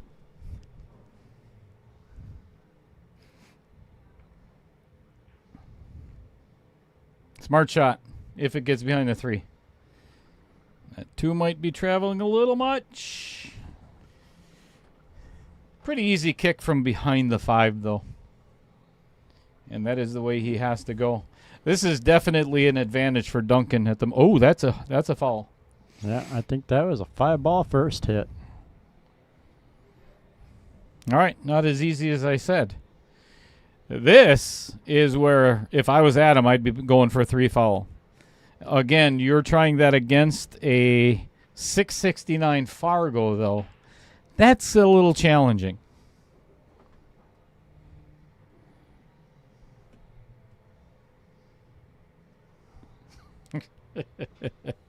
Ooh, miscue.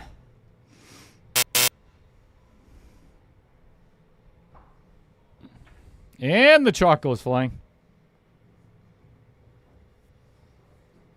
I don't think it was the chalk's fault. No, I don't think it was the chalk's fault. I 'Cause, think it was that ugly stroke he hit. The 'cause if there was chalk on the tip, there isn't any more. Nah, Amy, the wife and I are the same way if we're watching a stream. Are you serious? Yep. Do you really? We'll put the stream on the big TV, and then Heather's usually typing in YouTube on her laptop and watching the stream on the laptop, and I'm on my phone, so we're both chatting.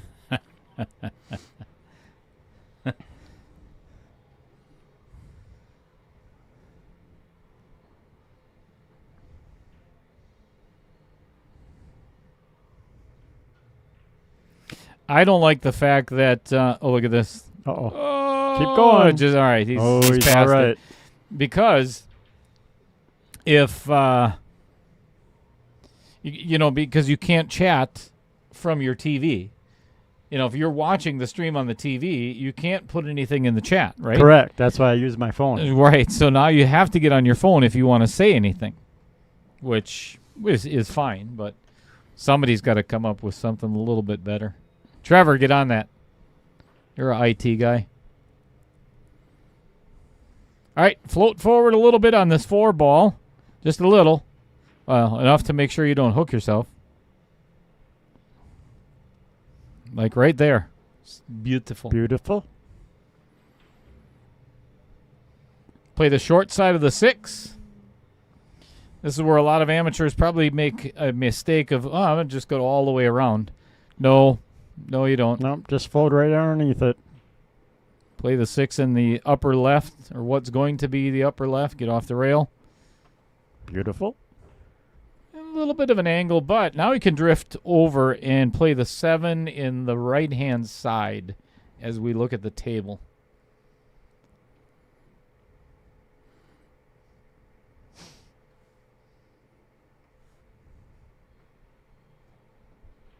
Extension.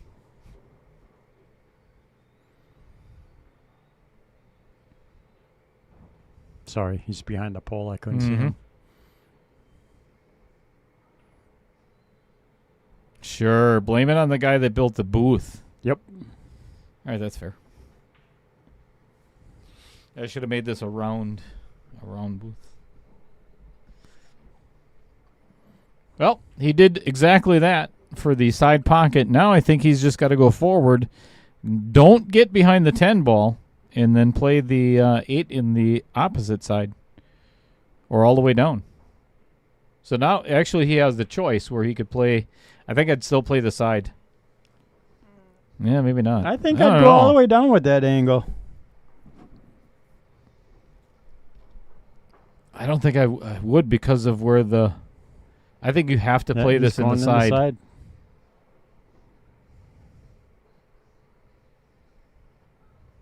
Good shot. Good shot and perfect speed. Nice angle on the 9 ball to get back to the 10. If he could put the cue ball right where it is now, that would be ideal. Actually, I'd try to get it on the bottom side of the table, right by the side pocket.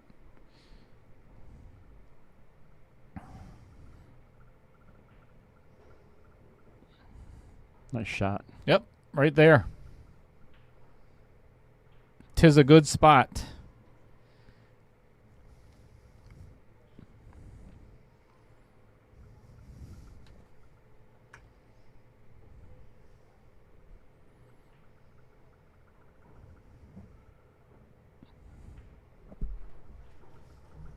Update. Adam.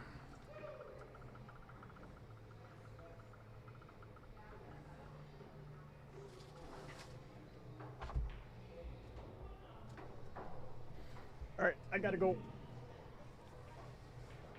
Or I'm gonna be way too late for pool league since Adam decided to talk for 35 minutes. Ah.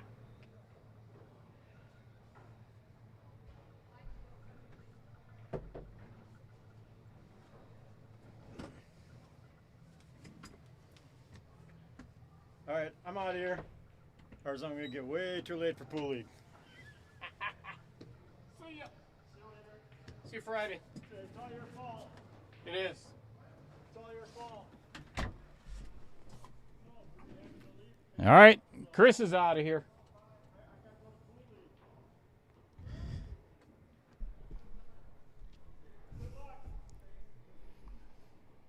Man, I got to do this myself. I don't know how any of this equipment works. Somebody help me.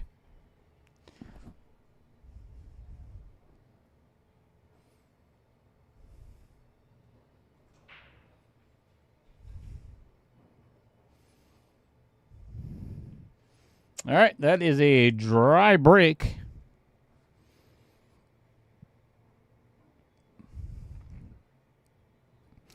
With an opportunity for Adam to get on that 2 ball, he can actually pocket that 1 in the side.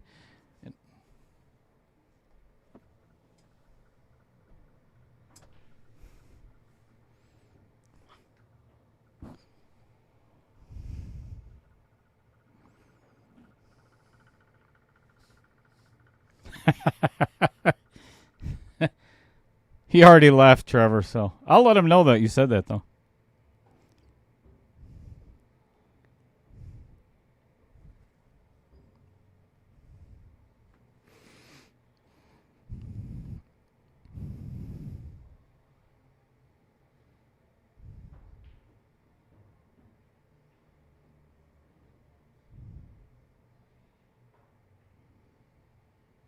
That was pretty tough.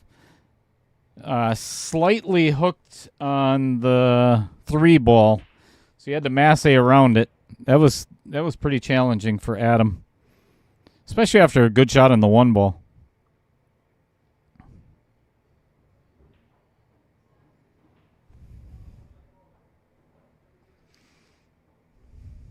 Not much of an angle on this 3 ball, but I don't think he really needs it.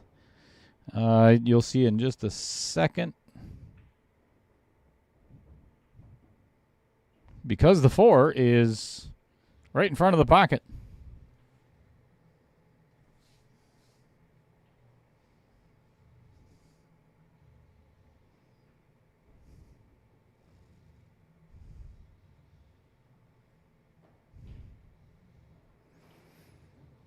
All right, this is kind of make or break here.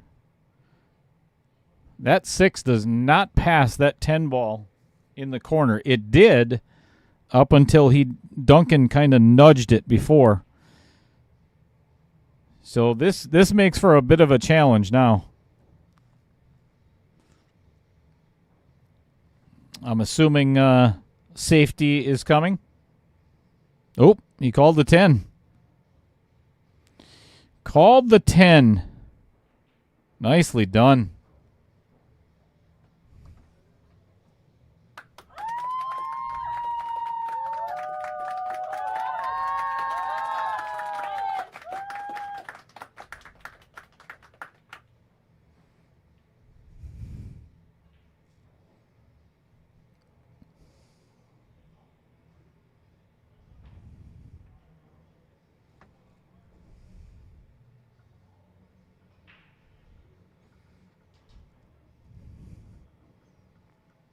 Great shot, and that may end up being the match-winning shot for Duncan.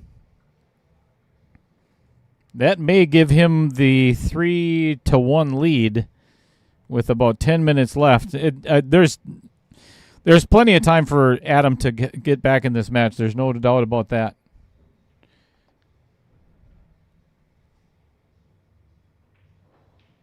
All right, that was quick work.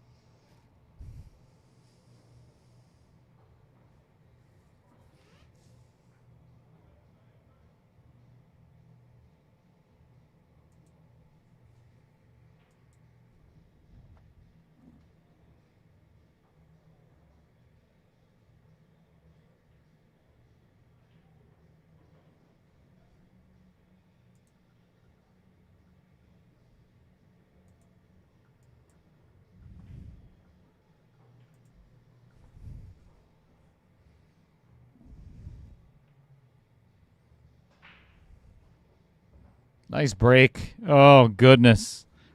Oh, goodness. Really good break by Adam, and unfortunately, the cue ball gets kicked down into the corner and is going to make it, I wouldn't say easy pickings for Duncan, but definitely not going to make it too difficult.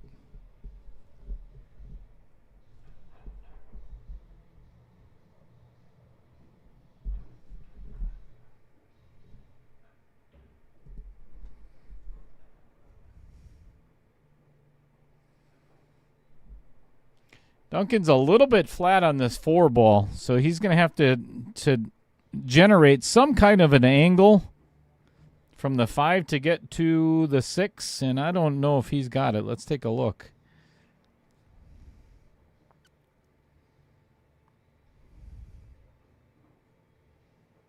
That's not much. That is not much, and that is going to spin right behind the 9 ball.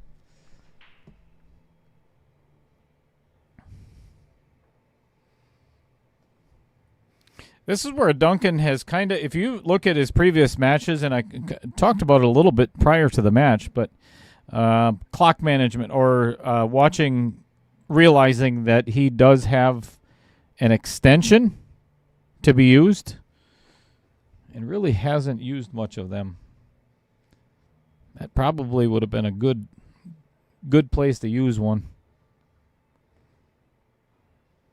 All right. As long Adam can pocket the 6 ball, he just has to be very concerned about getting behind the 10.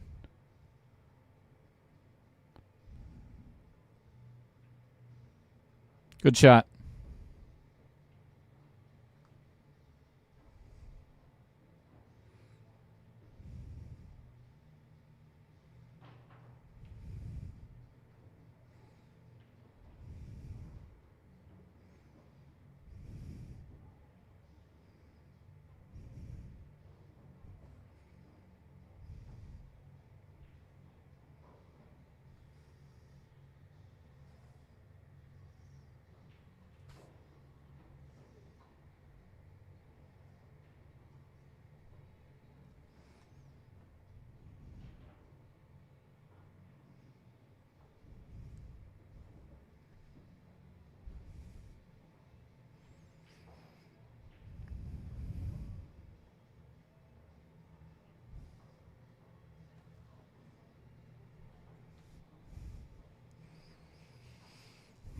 Oh, shit.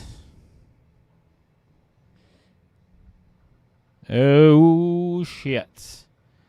You are correct, Jason Gibbs. I need to...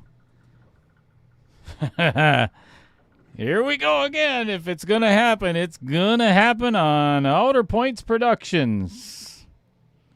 All right, so I do need to address this with the players.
Well, it wouldn't be a re-break. It'd be from where that game ended, but...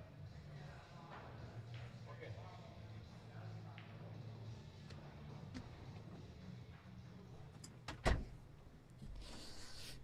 All right.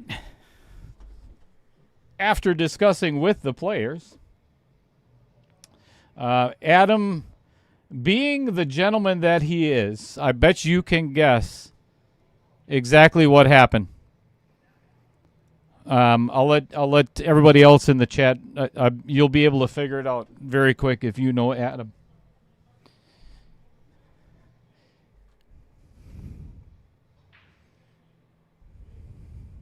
So we are going to play on.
So to give everybody an idea, I asked both players, and it would have been a matter of setting up the game exactly the way that it ended when the foul occurred, so on and so forth. And Adam said absolutely not.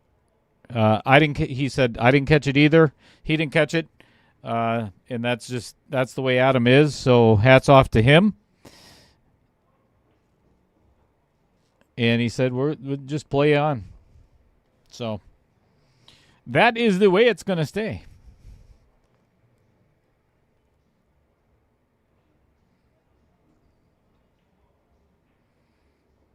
All right, officially under 5 minutes. Duncan is going to be shooting at this 5 ball, jacked up over the 7, which may be an issue.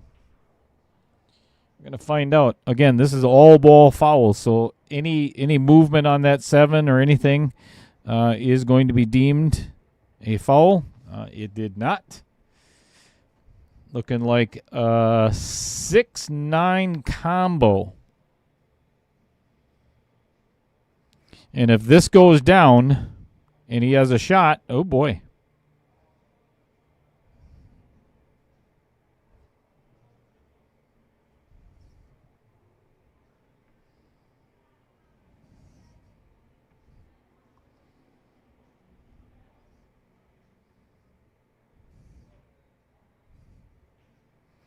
He has called it in the corner. And I'm assuming he is probably going to try a double kiss. And if he can pull this off, this is going to be really impressive.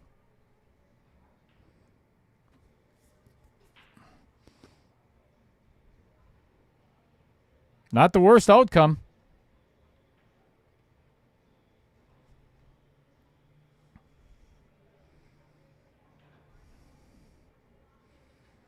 I don't think Adam is going to like his next shot, though. I got a feeling Duncan is going to have him snookered behind this 9 ball pretty good.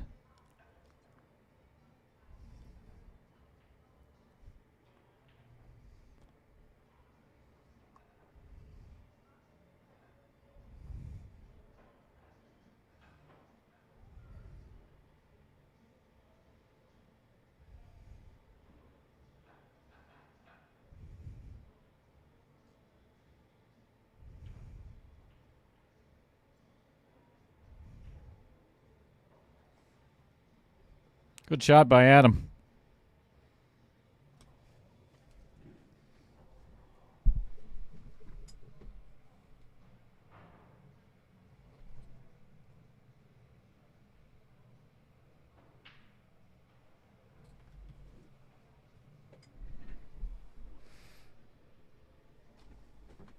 Good hit by Duncan. That is about all he could do, other than maybe hit it a little bit harder and maybe get behind the 8 ball. That's about it, though.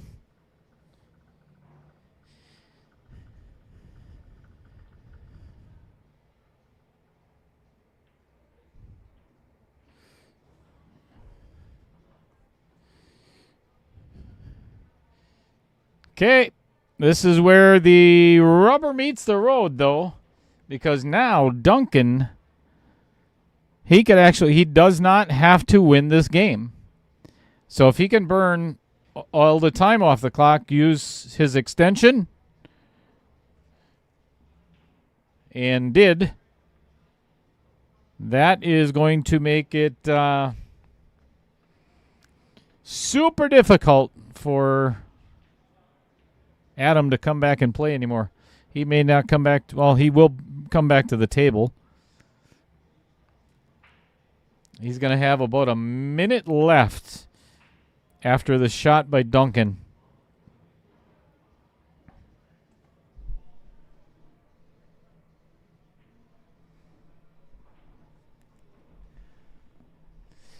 Okay. It's not over, folks. It is not over. Adam has 1 minute.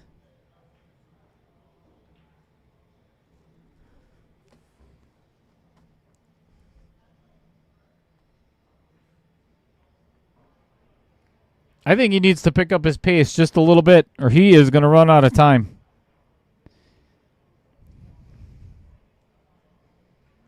Yeah, 30 seconds yet.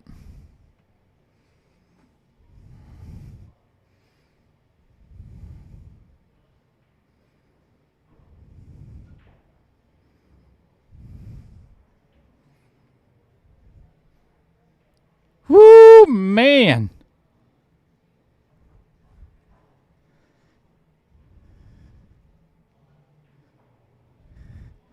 He's got 4 seconds. He's got 3 seconds, 2 seconds, 1 second. Hold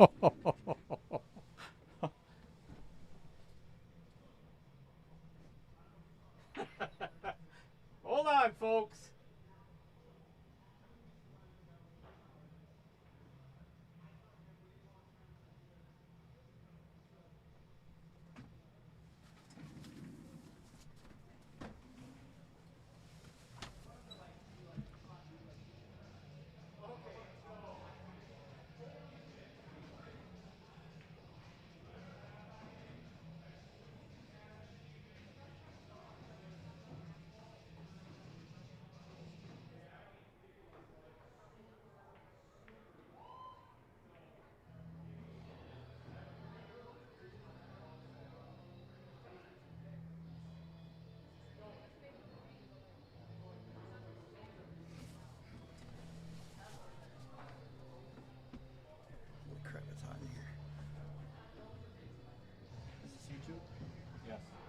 So arrow keys will go 5 seconds.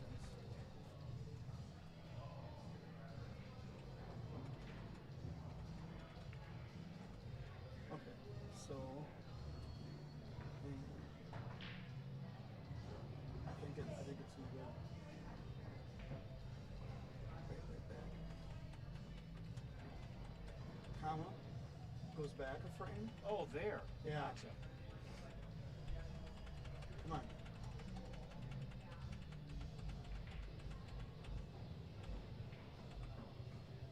Yep, it's already at 0. See 1, and then it goes to 0, and then I hit it. Oh. I thought I had way more time than that, though. It was weird. Oh, God. I thought I had. Are we mic'd or are we live? Or are we muted?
Oh my goodness, dear Lord in heaven! And I've said this a million times, if it's gonna happen, it's gonna happen on my stream. So, Adam actually came into the booth and showed me exactly how you can do it on YouTube with the comma and the period sign on a replay, and we went over it and over it and over it like 10 times, and unfortunately for Adam, by the time that he struck the cue ball, the clock had already gone to 0. And he actually pointed it out before I did, and that's the call that I have to make, And this is one of those situations. We're going to go back to where Adam had the opportunity when Duncan fouled. Now there would probably be more time on the clock, right? So, and again, that was the player's call on how they wanted to have that. That was Adam's decision. And man, I'll tell you what, if sometimes doing the right thing will bite you right in the rear end. And I think this is one of those situations where I feel really bad for Adam, being the good guy. And not that Duncan isn't, but I think you understand where I'm coming from. But the win does go to Duncan. So, man. Yeah, and literally, and I'm not, Adam even said it too, it was like a half a second. Had he fired just one stroke less, and you heard me in the comments too, he's got to shoot. He thought he had a lot more time than what he did. And unfortunately, by not pulling the trigger a half a second sooner, it cost him the match. So, thank you everybody for tuning in. I greatly appreciate it as always. That is the last match of the quarterfinals. So, I am going to shut the stream down. And then we are going to be doing a live redraw for the remaining 4 players. So the remaining 4 players are Patrick Reset, Mike Schultz, Jeremy Fedkenauer, and of course tonight's winner, Duncan Kaufman. So, you know what? This is one of those situations where if you know Adam personally, if you're a friend of his on Facebook, send him a private message and say, hey, hell of a battle. It's unfortunate that it turned out the way that it did, but this is a man of integrity. Sometimes you don't see that too often in pool. So hats off to Adam one more time. Until, Friday night, I cannot forget. Do not go anywhere. Let me add this image real quick. So, the very first Scotch couples. We did the drawing a couple of weeks ago already, as a matter of fact. If I can find it.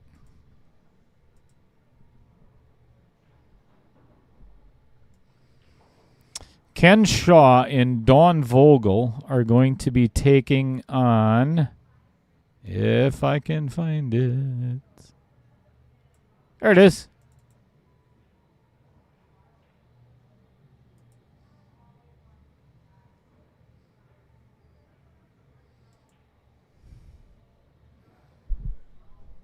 Right there. Friday at 5 o'clock in the afternoon, it is going to be, again, Randy and Holly Frymark against Dawn Fogel and Ken Shaw. Everybody's going to be mic'd up.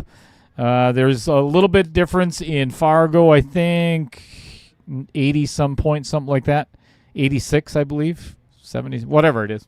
50 points is one game, so it's going to be a one-game spot that Ken and Dawn have to make up. This is a race to 7-8 ball, so it's going to be a lot of fun.